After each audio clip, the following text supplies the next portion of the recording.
Le corps humain est rempli de mystères biologiques, d'organes dont la fonction n'est pas très claire aux yeux des scientifiques. Dans un épisode précédent, j'avais commencé la liste avec les énigmes biologiques les plus connues.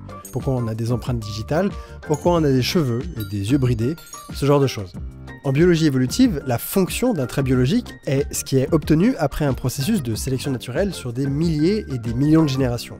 Autrement dit, si ce trait en question aide son porteur à avoir plus d'enfants ou à mieux survivre, alors on dit qu'il a une fonction. C'est vraiment la définition la plus minimaliste qu'on puisse en faire.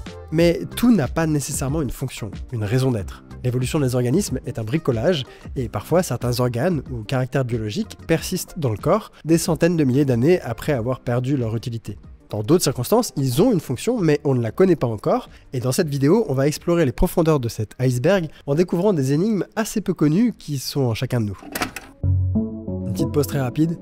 Ces épisodes sont 100% financés soit par les tipeurs et les tipeuses incroyables qui soutiennent la chaîne depuis des mois et des mois, soit par les reventes de la boutique. Donc n'hésitez pas à visiter soit la boutique, soit Tipeee si vous voulez soutenir ces épisodes. Et si vous voulez pas, c'est pas très grave, je vous en veux pas parce que vous êtes quelqu'un d'absolument formidable. Et je suis vraiment désolé pour ma voix qui est éclatée, j'ai chopé la crève et je vais parler du nez comme ça tout l'épisode, ça va être insupportable. Merci encore aux tipeurs et tipeuses.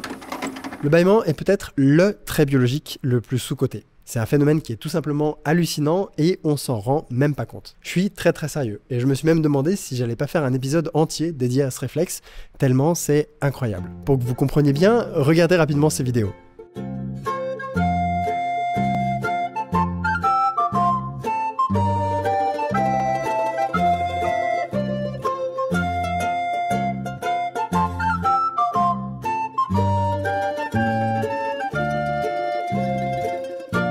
Est-ce qu'il n'y a pas un petit truc qui vous titille là? Une sorte d'envie incontrôlable d'ouvrir la mâchoire en grand, d'aspirer un grand coup en contractant tous les muscles et en fermant les yeux juste avant de tout relâcher. A priori, c'est normal. Bâiller est extrêmement contagieux. C'est même la caractéristique principale de ce spasme buccal. Si vous voyez quelqu'un éternuer, vous n'allez pas l'imiter pour autant, mais le bâillement est spécial. Quand on voit quelqu'un se déboîter la mâchoire, on a une sorte de réflexe enfoui au fond du cerveau qui nous dit « à ton tour ». Quasiment tous les vertébrés bâillent. C'est un trait qui est omniprésent chez les reptiles, les poissons, les amphibiens, les oiseaux et vous. Ça veut dire que les dinosaures bâillaient, les sacabambaspis et leurs têtes trop mignonnes aussi, tout comme ce synapside rebondi ou cette grenouille gigantesque qui vivait au Crétacé. Oui, bon, j'avoue, c'était surtout un prétexte pour vous montrer des bestioles qui sont rigolotes et pas très connues, mais c'est quand même impressionnant de se dire que toutes ces créatures-là bâillaient, et si ce trait a survécu un demi-milliard d'années d'évolution sans disparaître, on peut raisonnablement penser que son existence n'est pas un accident. Donc, il est omniprésent, et chez certaines espèces comme la nôtre, il est même contagieux. Deux choses qui indiquent fortement une fonction, mais laquelle ? Disons-le tout de suite, on ne sait pas. Mais des chercheurs découvrent chaque année des informations qui nous mèneront peut-être un jour à une forme de réponse. Premièrement, cette étude de 2016 a montré que la durée des bâillements est proportionnelle à la taille du cerveau, et plus particulièrement au nombre de neurones dans le cortex. J'aime beaucoup ce papier parce qu'il montre qu'on peut vraiment faire de la science avec très peu de moyens, et malgré tout découvrir des choses qui étaient sous le nez de tout le monde. Comme il l'explique, ils sont allés sur YouTube et ils ont récupéré plein de vidéos d'animaux qui bâillent, de plein d'espèces différentes. Ils ont ensuite chronométré les bâillements, ils ont fait quelques stats, et voilà le résultat. Un beau graphique qui montre une jolie corrélation, en particulier entre la durée des bâillements et le nombre de neurones du cortex. Cette étude a été confirmée par une autre publication en 2021, et tout ça suggère que le bâillement remplit une fonction qui demande du temps, d'autant plus de temps qu'il y a de neurones. Et donc, la question est, laquelle ? On bâille généralement quand on est fatigué, et le bâillement pourrait peut-être servir à réveiller le cerveau, ramener de la vigilance qui est nécessaire à la survie pendant un petit moment de faiblesse. Pour tester ça, des chercheurs ont fait toutes sortes d'expériences. Ils ont par exemple mis des volontaires fatigués dans une pièce sombre et silencieuse en mesurant leur électroencéphalogramme et leur rythme cardiaque. Résultat, le bâillement n'avait aucun effet sur rien. Le cerveau était autant ramollo avant qu'après le déboîtement de mâchoire. Une autre hypothèse, plutôt vieille, disait qu'on bâille pour s'oxygéner le cerveau, mais une série d'études ont montré que c'était probablement pas ça. Quand on augmente artificiellement l'oxygène dans l'air, les gens bâillent tout autant, alors qu'ils sont déjà très oxygénés, et en fait le bâillement n'a pas vraiment l'air relié à la respiration, du tout. Un exemple vient des grands dauphins, qui ont été observés en train de bâiller alors qu'ils étaient en apnée, sous l'eau. Bref, a priori, il n'y a aucun rapport avec l'oxygénation. L'hypothèse actuelle qui est la plus en vogue concerne la température. Des études super originales ont montré que les gens bâillent plus quand il fait froid dehors, et que plus ils ont passé de temps dehors, plus il se décroche la mâchoire, et à l'inverse, les bâillements semblent aussi permettre de refroidir le cerveau s'il devient trop chaud. Des caméras infrarouges braquées sur des rats qui bâillaient ont pu montrer que leur visage se refroidissait systématiquement à chacun de leurs petits bâillements trop mignons. Plusieurs études se sont amusées à tester cet effet chez des perruches, des macaques, etc. Et la grosse conclusion, c'est que si vous voulez faire bâiller un animal, il suffit de jouer avec la climatisation de la pièce dans laquelle il se trouve. Donc, en fonction des situations, le bâillement se déclenche pour refroidir ou réchauffer le cerveau, et c'est peut-être là qu'on retrouverait le lien avec la fatigue. La température moyenne du cerveau et le sommeil sont corrélés. Plus le cerveau est chaud, plus on est somnolent. Quand vous buvez une tisane bien chaude juste avant de dormir, vous contribuez à réchauffer le cerveau et à accélérer l'endormissement, et les glaces ou les douches froides ont l'effet inverse. Quand on est sur le point de dormir, le cerveau est chaud et le thermostat naturel se met alors en place, le bâillement, qui vise à rafraîchir la boîte crânienne. C'est une idée très intéressante, mais elle est encore assez débattue, donc on en saura peut-être plus dans quelques années. D'autre part, il reste à expliquer pourquoi il est si contagieux chez nous. Une observation importante, c'est que la contagion est réservée aux espèces sociales. Les chiens peuvent se refiler le bâillement les uns aux autres, mais les poissons combattants bâillent tout seuls, par exemple. Une autre découverte, c'est que le bâillement de proches est plus contagieux que celui d'inconnus. Il y a un biais émotionnel dans le bâillement, et on observe aussi cet effet chez d'autres animaux. Votre chien bâillera plus en vous regardant faire que s'il regarde bâiller un autre chien qu'il ne connaît pas. Et chez les géladas, les lémuriens ou les orang-outans, pareil, les individus bâillent plus en entendant leurs proches que quand ça vient d'un inconnu. Réussir à faire bâiller quelqu'un, c'est une preuve d'amour, finalement. Et encore une fois, c'est assez marrant de lire les protocoles expérimentaux qui ont permis de mettre ça en évidence. Les lémuriens vivent dans les forêts au fin fond de Madagascar, et les chercheurs de cette publi ont dû faire beaucoup de kilomètres et se rendre dans des endroits difficiles pour compter des bâillements de lémuriens au petit matin. Ouais, je trouve ça absolument incroyable d'être motivé par son sujet comme ça, c'est génial. Mais alors, quelle est la fonction de cette contagion ? L'idée la plus en vogue en ce moment, c'est que le bâillement contagieux sert à synchroniser les membres d'un groupe, de façon automatique et non verbale. C'est peut-être un peu flou, donc laissez-moi prendre un autre exemple, le vomissement.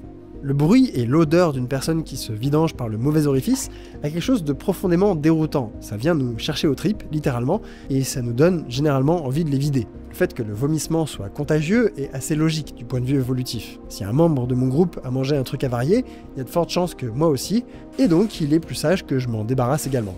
Dans cette situation, tout le monde gagne à copier le comportement des autres, sans réfléchir, et à se synchroniser automatiquement. Le bâillement peut agir de la même façon, en faisant en sorte que tous les membres d'un groupe soient sur la même longueur d'onde, qu'ils s'assoupissent en même temps, qu'ils se réveillent en même temps, et ainsi de suite.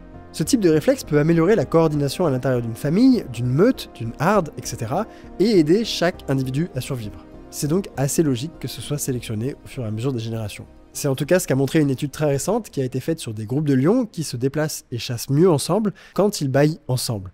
Voilà, je vous avais dit, c'est fascinant. J'ai énormément bâillé en faisant les recherches pour cette partie, ça a failli me coûter une mâchoire cette affaire, mais c'est incroyable, je trouve. C'est un réflexe si anodin qu'on fait plusieurs fois par jour et qui renferme encore plein de mystères, et on découvre petit à petit quelle est son histoire évolutive. La couleur de peau est probablement l'un des mystères du corps humain qui est le mieux caché aux yeux du grand public. La plupart des gens ne savent tout simplement pas qu'il y a une énigme au sujet de ce trait biologique. Le scénario qui est souvent raconté est une version darwiniste du bronzage. Le soleil nous rend plus sombres, ce qui protège du soleil, donc les populations qui vivent sous les tropiques et qui subissent le plus les rayons ultraviolets ont subi de la sélection pour avoir de la mélanine dans la peau. Les autres sont blancs parce qu'ils n'ont pas cette pression de sélection. Voilà, merci, au revoir. Ce scénario est souvent illustré par des cartes comme ça, qui montrent une jolie corrélation avec la latitude. Le problème de ce scénario, c'est qu'il est en grande partie faux. Et la recherche s'est récemment attaquée à ce problème. Si vous regardez régulièrement les vidéos de cette chaîne, ou que vous avez lu mes bouquins et que vous avez une impression de déjà-vu, c'est normal. J'ai déjà raconté très rapidement comment certaines populations sont devenues blanches de peau. Mais c'était à chaque fois trop rapide, pas assez en détail. Cet épisode est exactement l'occasion de faire ça correctement parce que c'est super intéressant et ça touche de nombreux autres sujets fascinants comme l'arrivée de l'agriculture en Europe, l'invention de la roue et peut-être même un nettoyage ethnique à l'âge du bronze. Allons-y. Tout commence il y a à peu près 550 millions d'années, quand un récepteur à la vitamine D apparaît chez un lointain ancêtre qui devait ressembler à ça. La synthèse de la vitamine D est une innovation biologique largement plus vieille que cet ancêtre. Elle date d'au moins 1 milliard d'années, et on la partage avec des champignons, mais la fonction du duo vitamine-récepteur a beaucoup changé au cours du temps. Je vous passe les détails complexes, mais on est à peu près sûr que chez cet ancêtre, le récepteur était situé à l'intérieur du tube digestif de l'animal, et il servait de détecteur à toxines. Par la suite, il a commencé à jouer un rôle dans le système immunitaire, et quand ces animaux sont sortis de l'eau il y a environ 385 millions d'années, il s'est retrouvé associé à la gestion du calcium dans le corps. C'était une fonction extrêmement importante pour construire les premiers squelettes des vertébrés qui avaient, pour la première fois, besoin de support pour lutter contre la gravité et ne pas s'étaler comme des flaques. Ce récepteur a gardé cette fonction depuis, et une déficience en vitamine D se manifeste généralement par un système immunitaire ramolli et une faiblesse des os, voire du rachitisme. Et j'ai peut-être besoin de vitamine D, du coup. La synthèse de vitamine D a plusieurs étapes, et l'une d'entre elles nécessite de la lumière ultraviolette, ce qui fait que sa production se trouve généralement plutôt dans la peau. Quand notre espèce est apparue en Afrique, il y a environ 300 000 ans, les gens étaient très noirs de peau pour se protéger des cancers, avec beaucoup de mélanosomes dans les cellules de l'épiderme. Il y a 75 000 ans, leurs descendants ont commencé à migrer en dehors d'Afrique, où les ultraviolets étaient moins forts. Au passage, ils ont commencé à porter des vêtements qui limitaient leur exposition au soleil. Selon le scénario classique, les proto-européens et proto-asiatiques seraient alors devenus tout blancs pour continuer à fabriquer de la vitamine D avec peu de lumière. Mais, comme on l'a dit, ce scénario est faux. Et ça, on le sait grâce à un chewing-gum préhistorique. Il y a 5700 ans, dans l'actuel Danemark, une fille a mâché un morceau de goudron de bouleau qu'elle a craché. Le morceau a été retrouvé plusieurs millénaires plus tard par une équipe d'archéologues qui travaillait sur un chantier de tunnels sous-marins. Ceux-ci analysent son contenu et se rendent compte que de l'ADN est encore présent à l'intérieur.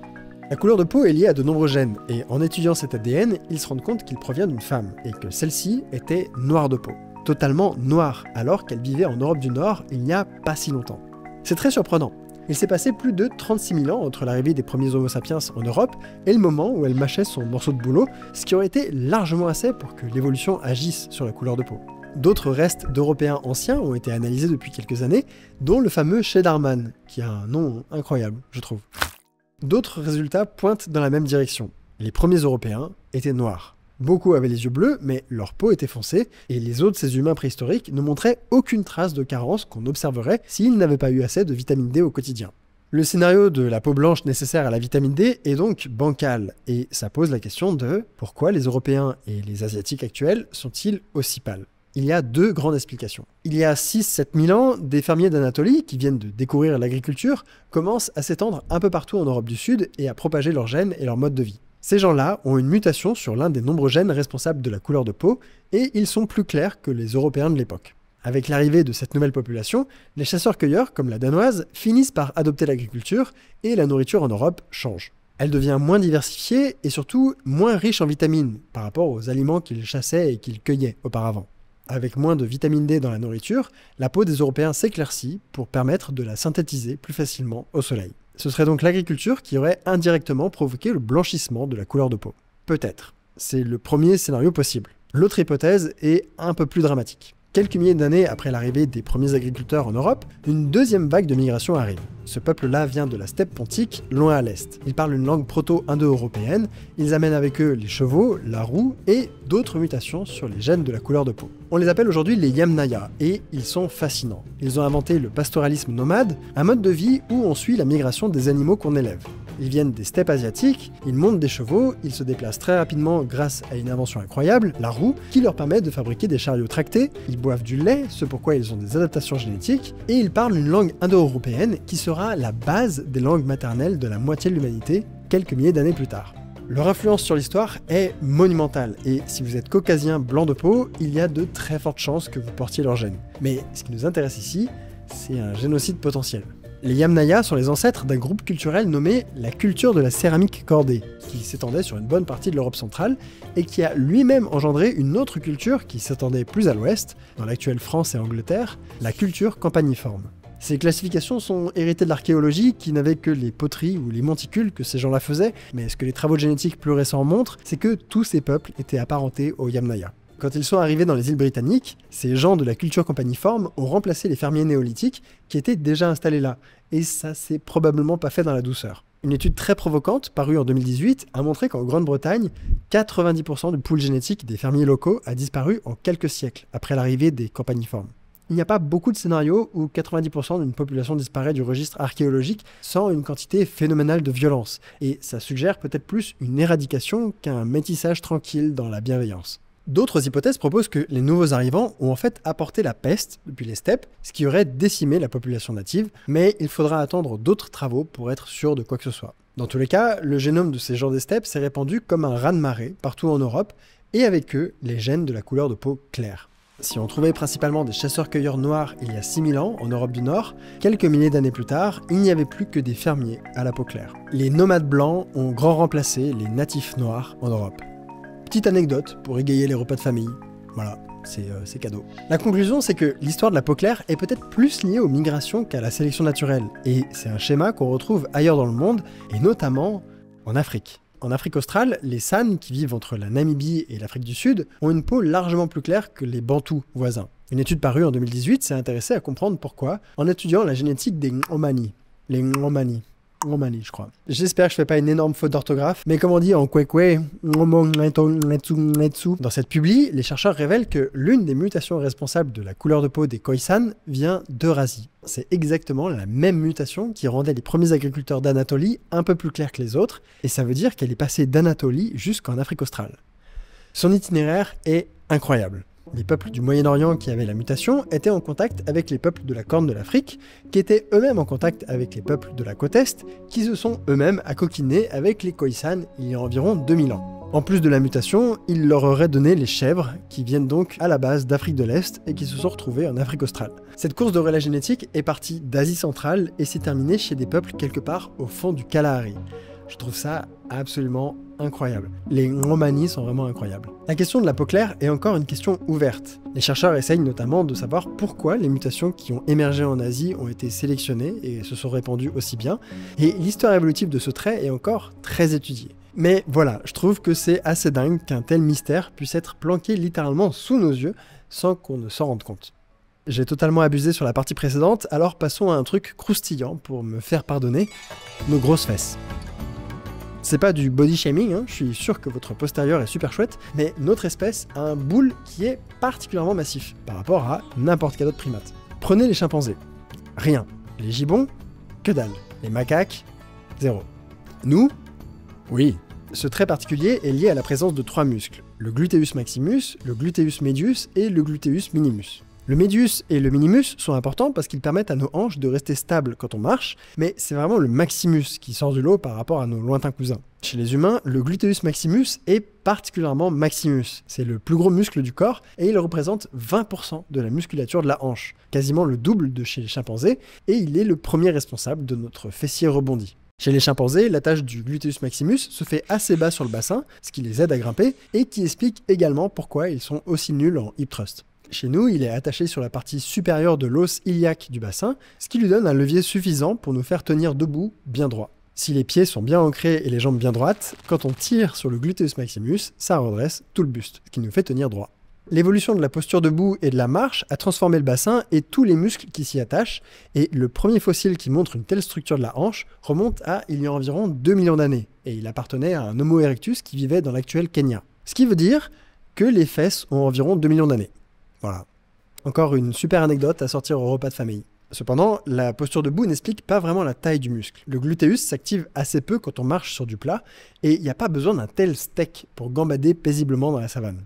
L'évolution crée rarement des organes aussi coûteux sans raison, ce qui a amené de nombreux biologistes à s'interroger sur sa fonction réelle. Et il semblerait que la fonction d'être du maximus soit de nous permettre de courir vite. Selon Daniel Lieberman, qui est l'expert mondial de l'évolution de l'arrière-train, l'électromyographie montre que le gluteus s'active juste avant que le pied ne touche le sol, et il tire ensuite toute la jambe en arrière pour nous propulser en avant. C'est également le gluteus maximus qui contrôlerait le mouvement de balancier des jambes et la stabilité générale du corps. Bref, ce serait vraiment le muscle dédié à la course. Ce scénario évolutif est tout à fait cohérent avec d'autres adaptations qui nous rendent si efficaces à la course de fond. Les glandes sudoripares, les longues jambes, la peau nue qui se rafraîchit rapidement, et ainsi de suite. Il semble vraiment que nos ancêtres aient été sélectionnés pour courir à travers la savane, et particulièrement derrière leur proie jusqu'à ce qu'elle s'effondre d'épuisement. Et nous en porterions encore les marques aujourd'hui. Cependant, les fesses contiennent également une certaine proportion de graisse qui, elles, ne sont absolument pas expliquées par cette théorie. Et alors là, on nage en plein mystère. Certains chercheurs supposent que c'est juste une réserve de graisse pour les périodes de disette qui permet d'alimenter notre cerveau très gourmand en énergie et de nourrir nos bébés extrêmement dépendants. Comme ces besoins en énergie sont très élevés, surtout chez les femmes, nous sommes assez gras comparés à la plupart des autres mammifères terrestres. Toujours pas du body shaming, mais les éléphants en bonne santé ont des pourcentages de graisse autour de 8 à 10%, et pour les femmes, c'est généralement plutôt 10-12% au moins. Notre gros fessier serait donc un cadeau de l'évolution. Ce serait la batterie nécessaire pour alimenter ce gros cerveau et allaiter ces bébés si vulnérables, en quelque sorte. L'emplacement serait simplement dû à un aspect pratique. En mettant le poids proche du centre de gravité, on est moins gêné dans nos mouvements. Peut-être. Cependant, il y a un autre phénomène qui est encore inexpliqué par cette théorie, c'est le fait que cette graisse est attirante pour les partenaires. La bouée autour du ventre n'est pas autant sexualisée que les rondeurs, qui sont quelques centimètres plus bas, alors des chercheurs se sont lancés dans le projet d'expliquer l'anatomie des fesses par des hypothèses de sélection sexuelle. On l'a vu dans l'épisode précédent, ce type d'hypothèse peut être tout à fait valide, mais sert souvent à cacher la misère quand les chercheurs n'ont pas d'autre idée. Les cheveux, sélection sexuelle. Les yeux bridés, sélection sexuelle. Les fesses, évidemment, c'est un signal pour montrer sa qualité génétique au partenaire. Les femmes avec un fessier plus courbé que les autres auraient accès aux mâles de qualité génétique supérieure. Et c'est vrai que d'autres primates signalent leur état sexuel avec de la peau de l'arrière-train qui se gorge temporairement de sang. Et l'idée, c'est que des humains font pareil, mais à leur sauce. Ce genre d'hypothèse est très dur à tester. On baigne dans une culture spécifique, liée à une époque spécifique, à un lieu spécifique, et c'est pas forcément facile de savoir si la sexualisation actuelle du fessier existait également chez nos ancêtres du Paléolithique, à tel point que c'est pu modifier l'évolution de l'organe lui-même. Comme beaucoup de ces études sur le sujet sont d'assez mauvaise qualité, c'est dur d'y voir plus clair. Elles sont malgré tout populaires dans les médias ou sur internet, parce que c'est rigolo et ça se partage bien aux potes, mais il n'y a pour le moment aucune preuve convaincante de sélection sexuelle sur ce trait biologique spécifique. C'est un avis personnel, et prenez-le comme tel, mais je pense que notre intérêt collectif pour les booties est totalement culturel. La sélection a tendance à réduire la variabilité des traits sur lesquels elle s'applique, et il y a tellement de morphologies différentes de fessiers dans l'humanité que l'hypothèse de la sélection sexuelle me semble quand même assez douteuse. Mon intuition, c'est que s'il y avait vraiment de la sélection là-dessus, la variabilité serait plus réduite. Dans tous les cas, l'évolution du gluteus maximus et de la graisse supplémentaire sont des traits qui sont vraiment spécifiques à notre lignée évolutive, donc soyez fiers de votre arrière-train, c'est l'un de nos attributs biologiques les plus uniques. Les fesses font de nous des humains. Et ça c'est une phrase qui sera sortie de son contexte. Les sourcils sont un de ces traits qui n'est pas surprenant que parce qu'on y est totalement habitué. Mais si on y réfléchit, c'est absurde. Pourquoi est-ce qu'on a 2 traits de poils ici et pas ailleurs? Et d'ailleurs, pourquoi un trait et pas un carré ou n'importe quelle autre forme? Une première fonction pourrait être d'éponger la sueur qui tomberait sinon dans les yeux. C'est peut-être le cas, peut-être pas. À ma connaissance, aucun chercheur ne s'est lancé dans un programme de recherche correct sur le sujet. En revanche, de très nombreux articles ont été écrits sur une fonction très différente des sourcils. Transmettre nos émotions. Voici un visage. Voici un autre visage. Et encore un autre. Je ne sais pas si vous avez remarqué, mais la seule chose qui change dans ces images, c'est l'inclinaison des sourcils. Hausser les sourcils est le résultat de l'activation du muscle frontal, et ça peut sans doute vous paraître banal comme geste, mais c'était totalement hors de la portée de nos ancêtres. Ceux-ci avaient des arcades sourcilières importantes qui limitaient le champ d'action du muscle et empêchaient de faire toutes ces expressions faciales. Et selon de nombreux chercheurs, c'est là qu'il faut trouver la raison d'être de ces 2 traits poilus sur le visage. Le flash de sourcil est un signal social très rapide, généralement d'un 1/6 de seconde, qui communique le fait d'avoir reconnu la personne ou d'être prêt à un contact, et qui est généralement répondu par un autre flash de sourcil. Vous le faites tout le temps. C'est super malaisant d'ailleurs parce qu'une fois sur 2, on finit par regarder ses pieds, mais sachez que ce réflexe n'est pas culturel. Une étude parue en 1988 a observé des interactions chez des peuples de chasseurs-cueilleurs de Papouasie-Nouvelle-Guinée, du Venezuela et de Nouvelle-Guinée occidentale, et ils en ont conclu que le flash de sourcil est présent partout, sur tous les peuples de la Terre. Donc on peut raisonnablement penser que les premiers humains faisaient aussi dans la savane, et d'autres signaux se transmettent par les sourcils. L'indignation, la surprise, et ainsi de suite. Avec nos sourcils, on peut aussi reproduire sur notre visage les émotions internes de notre interlocuteur. Quand il s'est fait mal, on fait... Et quand on fait... l'autre comprend qu'il va pas bien et on est empathique. Ça va? Les sourcils sont si importants que les gens qui se font injecter du botox pour réduire l'activité musculaire du front et réduire leurs rides sont moins capables d'exprimer leurs émotions et, encore pire, d'identifier celles des autres. Ils sont moins empathiques parce que leurs sourcils sont moins performants. Les sourcils servent aussi à reconnaître rapidement les visages, ce qui est un autre aspect important de la vie en communauté, et ce qui ressort de tout ça, c'est qu'ils ont évolué comme étant des antennes pour émettre des signaux rapides et non verbaux à l'intention d'autres humains. Une autre façon de s'en convaincre, c'est que nous ne sommes pas les seuls à avoir développé ces antennes. Nos compagnons les plus proches, les chiens, ont également subi une sélection pour être capables de bouger leurs sourcils, ce que les loups ne peuvent pas faire. C'est sans doute l'une des nombreuses choses qui nous aident à communiquer aussi facilement avec eux. Et une étude a montré que les chiens en refuge, qui bougeaient le mieux leurs sourcils, avaient plus de chances de trouver une famille rapidement que ceux incapables d'exprimer leurs émotions comme ça. C'est une publication très simple, mais c'est très élégant parce que ce qu'elle démontre, c'est littéralement de la sélection à l'œuvre. Les chiens adoptés s'en sortiront mieux, se reproduiront mieux que ceux qui vivront une vie assez courte et triste en refuge. Et tout ça grâce à leurs sourcils. C'est incroyable. Bref, les sourcils ont peut-être d'autres fonctions biologiques, mais il semblerait que les scientifiques soient sur une très bonne piste avec l'expression des signaux non verbaux. Si tu vois ce que je veux dire. Je vais être honnête, les cils ne sont pas vraiment une énigme qui est digne de cet iceberg. Ils sont présents chez énormément de mammifères, chez qui ils servent de protection de l'œil en capturant les particules qui sont dans l'air. Voilà. Mais, ce qui est moins connu, c'est que leurs racines sont également connectées à de très nombreux nerfs, et quand ils sont simplement effleurés, ils déclenchent le réflexe de fermeture de la paupière. Tout ça est très bien connu, il n'y a donc pas de mystère. Ou y en a-t-il un ? Ces dernières années, quelques études ont mis en évidence le fait qu'ils avaient également une fonction de protection contre l'évaporation. Des expériences en soufflerie ont montré que lorsque les cils avaient une certaine taille, ils diminuaient de près de moitié l'évaporation de l'humidité de l'œil. D'ailleurs, c'est plutôt marrant, on voit vraiment que ces études ont été menées par des ingénieurs, parce qu'il y a beaucoup de maths et de modèles, et surtout, à aucun moment, ils ne parlent de sélection sexuelle. Clairement pas des biologistes. Cette fonction, qui a été découverte récemment, était probablement très importante. Il n'y avait pas encore de collyre au paléolithique, et les problèmes potentiellement causés par une mauvaise hydratation de l'œil ne sont clairement pas anodins. Bref, les cils sont une très belle illustration de l'importance de rester ouvert à d'autres idées, même lorsqu'on a déjà un bon début de scénario évolutif. Et il n'est pas impossible qu'on leur découvre d'autres fonctions dans le futur.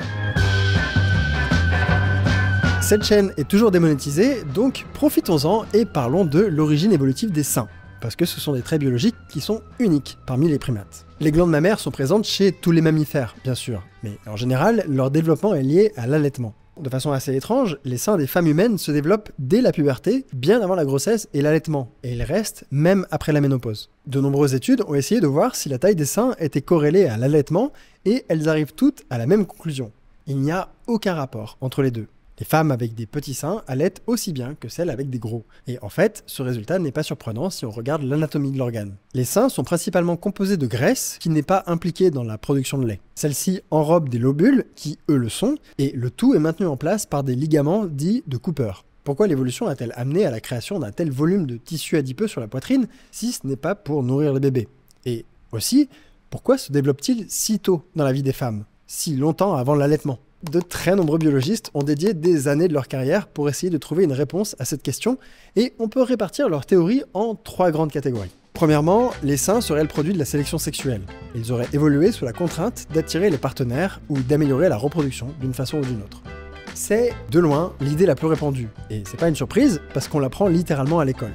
Les seins sont présentés comme des traits sexuels secondaires, c'est-à-dire pas directement impliqués dans la reproduction, mais juste à côté quand même. Comme les seins sont très sexualisés aujourd'hui, qu'ils sont un objet de fantasme et un outil de séduction, on peut se dire que ça a toujours été le cas au cours de notre histoire évolutive. Le problème, c'est que c'est probablement totalement faux. Et laissez-moi vous expliquer pourquoi. De nombreuses études ont essayé de voir à quoi ressemblait la distribution statistique des préférences pour les tailles de seins, et aucune tendance ne s'en dégage. En vrac, des études montrent une préférence moyenne pour les seins moyens, pour des plutôt gros mais pas trop, pour des plutôt petits, ou en fait, pas de préférence du tout. C'est intéressant parce que s'il y avait une taille préférée par tous les hommes, ou uniquement 2 extrêmes et rien au milieu, ça indiquerait la présence de différents types de sélection. Mais en l'occurrence, il ne semble pas y avoir grand-chose. Dans une étude comparative de 190 sociétés dans le monde, 2 ethnologues ont montré que seulement 13 d'entre elles sexualisaient les seins d'une façon ou d'une autre, et ces 13 cultures avaient toutes des opinions très différentes sur ce qui était sexy. Il n'y a donc rien d'universel au fait que les seins soient sexualisés, et ce résultat a été confirmé par de très nombreuses autres études. Notre attraction pour cet organe est probablement totalement culturelle, et contingente à ce moment précis de l'histoire, et à cet endroit précis de la planète. Dans une revue de littérature sur le sujet, les chercheurs rapportent l'anecdote de gens au Mali, dans les années 90, qui étaient choqués d'apprendre que les Occidentaux incluaient les seins dans leurs pratiques sexuelles, et ils avaient même du mal à croire qu'une telle perversion soit possible. Ça, c'est à la même époque, donc imaginez sur 300 millions d'évolutions. C'est si contextuel qu'il est peu probable que les seins aient été un organe sexuel tout le long de notre histoire évolutive. D'autre part, ça ne serait pas du tout cohérent avec la logique de l'évolution. Les glandes mammaires des mammifères grandissent quand les femelles sont enceintes ou allaitent, soit des moments où elles ne peuvent pas se reproduire. La première femme qui aurait porté ce trait permanent aurait donc signalé à tout le monde à quel point elle n'était pas disponible pour se reproduire. L'exact inverse de la théorie. Et j'enfonce un peu le clou, mais l'idée que les femmes puissent porter un trait qui vise à attirer les mâles est un non-sens total. Ce sont les femmes qui paient les coûts liés à la reproduction. Elles portent l'enfant, elles risquent leur vie avec un accouchement risqué, elles allaitent, etc. C'était encore plus le cas au Paléolithique, avant l'invention des hôpitaux et du lait en poudre, et dans la formation des couples humains, c'est la pression de sélection sur le choix du bon mâle qui est la plus importante. Les mâles participaient aussi à élever les enfants dès les débuts de notre espèce, mais les enjeux n'ont jamais été à la même échelle. Et il est très peu probable que les femmes aient subi une pression de sélection intense pour montrer aux mâles qu'ils devaient les choisir elles. Bref, si les seins étaient vraiment le fruit de la sélection sexuelle, alors c'est les hommes qui auraient dû en avoir sur la poitrine. Heureusement, d'autres hypothèses existent. Là, je vais aller un peu vite parce qu'il y en a vraiment beaucoup. Les seins comme un signal pour la capacité à stocker du gras. Nos ancêtres avaient souvent faim, les hommes doivent choisir les femmes en bonne santé pour faire des enfants avec, donc les seins ont évolué pour montrer aux hommes qu'elles arrivent à bien stocker le gras et qu'elles ne mourront pas à la prochaine disette. C'est original, mais les seins ne représentent qu'une toute petite partie du gras du corps, entre 2 à 3%, et si ce signal était réellement à l'origine de ce trait, on aimerait tous les gros seins énormes qui stockent énormément de graisse. Or, on a déjà vu que c'était pas le cas. Les seins comme signal de la jeunesse. L'apparence des seins change avec l'âge, et selon l'hypothèse de la nubilité, ils représenteraient visuellement combien d'ovules la femme aurait encore en elle. Une sorte de compteur du temps qu'il reste avant la ménopause, à la vue de tous sur la poitrine. Cependant, de nombreux chercheurs ont fait remarquer qu'on a d'autres façons de jauger l'âge de quelqu'un sans fixer sa poitrine, et ça semble un peu extrême d'avoir 2 organes, souvent volumineux, qui évoluent juste pour ça. C'est très coûteux pour pas grand chose. Les seins comme signal de la fécondité. Bon, là, c'est mort, aucune étude n'a pu mettre en évidence de lien entre la taille des seins et la fécondité de la personne, donc ça dégage. Les seins comme rappel visuel des fesses. Celle-ci est ma préférée, mais dans le sens où c'est tellement nul qu'elle en devient bien. C'est un plaisir coupable, l'équivalent de The Room en biologie évolutive, ou Twilight. Cette hypothèse a été proposée dans les années 60 par Desmond Morris dans son livre Le singe nu, et elle propose que les seins rappellent visuellement les fesses. Quand notre espèce s'est mise à marcher debout, les hommes auraient perdu de vue les fesses qui étaient auparavant au centre de la sexualité.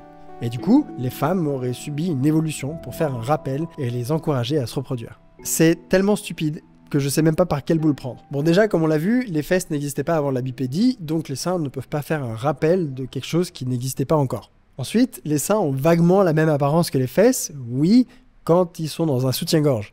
Et encore, ça dépend de leur taille, mais je crois pas que les soutiens-gorge existaient au Paléolithique. On reparlera plus tard de Morris et de ses théories, parce que, hélas, il s'est pas arrêté là. Du tout. Les seins comme radiateur pour refroidir. Ils augmentent la surface de peau, ce qui permet de refroidir le corps, et éviter aux fœtus de surchauffer dans les températures africaines où vivaient nos ancêtres. Une autre théorie alternative dit qu'ils servaient plutôt à garder les glandes mammaires au chaud. Bon, 2 chercheurs ont indépendamment proposé ces théories qui sont inverses, et aucun n'a pensé à regarder si la taille des seins était vaguement corrélée avec la température moyenne du pays. La réponse est non, c'est juste vaguement corrélé à l'obésité. Je vous épargne les autres théories, comme celle qui dit que les seins sont des poignées pour les bébés, par exemple, et je vous propose de passer directement à la dernière explication, c'est que ça n'a pas de fonction, ça n'en a jamais eu, et ça n'a jamais été sélectionné. Le mystère de l'existence des seins se résume à pourquoi du gras, en fait.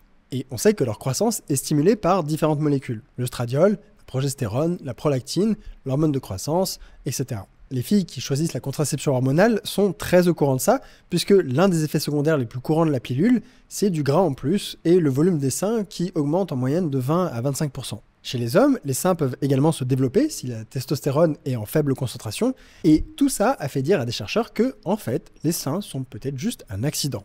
Leur scénario est le suivant. Dans le passé, nos ancêtres auraient subi une pression de sélection importante pour devenir plus gras. Les raisons sont multiples. La perte des poils qui appelle à une nouvelle couche isolante, la disette qui menace souvent dans la savane, nos gros cerveaux qui demandent beaucoup de ressources, une grossesse qui dure très longtemps et qui est très demandante pour la femme, et ainsi de suite. Cette sélection pour le gras nous rend plus sensibles aux hormones qui le stimulent et, par accident, la zone de la poitrine est plus réceptive, ce qui crée les seins, il y a environ 2 millions d'années. Ceux-ci auraient ensuite pu acquérir d'autres fonctions par la suite, ce qu'on appelle de l'exaptation, mais ils auraient été à la base un effet secondaire de l'évolution de la graisse dans le corps de nos ancêtres. Peut-être. Même si je ne trouve pas l'hypothèse totalement convaincante, comme ses propres auteurs d'ailleurs, ça a le mérite de ne pas inventer des histoires imaginaires de seins qui évoluent pour ressembler à des culs. Ou je sais pas quoi d'ailleurs. Bref, en conclusion, les seins restent un mystère total, et on peut s'étonner qu'un trait aussi évident, littéralement sous nos nez, soit l'objet de si peu de travaux sérieux. Et honnêtement, j'espère qu'on en saura un peu plus dans le futur, parce que c'est vraiment un trait biologique qui est unique à notre espèce, et qui offre une petite fenêtre sur l'évolution de nos ancêtres depuis une poignée de millions d'années. Merci d'avoir regardé cette vidéo jusqu'au bout, on a à peine gratté la surface de l'iceberg des énigmes du corps humain, donc n'hésitez pas à vous abonner pour être au courant de la sortie des futurs épisodes de la série. Si vous voulez soutenir la création de ces épisodes, vous pouvez visiter la boutique ou directement faire un don sur Tipeee, les vidéos sont entièrement dépendantes de votre générosité. Une chose dont je me suis rendu compte en faisant les recherches, c'est que le traitement classique de ces sujets reste généralement en surface. Les vidéos ou les articles sur l'évolution humaine prennent rarement le temps d'aller plus loin que le fun fact et d'expliquer les dernières avancées scientifiques. Et assez souvent, ils propagent même pas mal de bêtises. C'est ça qui m'a motivé à faire ces vidéos qui sont un peu uniques sur internet, où on reprendrait tout de zéro avec un maximum de science. Et au départ, j'étais vraiment parti pour faire une seule vidéo rapide qui passe rapidement chaque organe en revue, mais je me suis vite rendu compte que chacune des parties méritait vraiment d'aller en profondeur. Tout ça pour dire, on est vraiment au début de l'iceberg, donc attendez-vous à plusieurs autres vidéos sur le sujet. Voilà, merci encore de votre soutien et à la prochaine. Salut.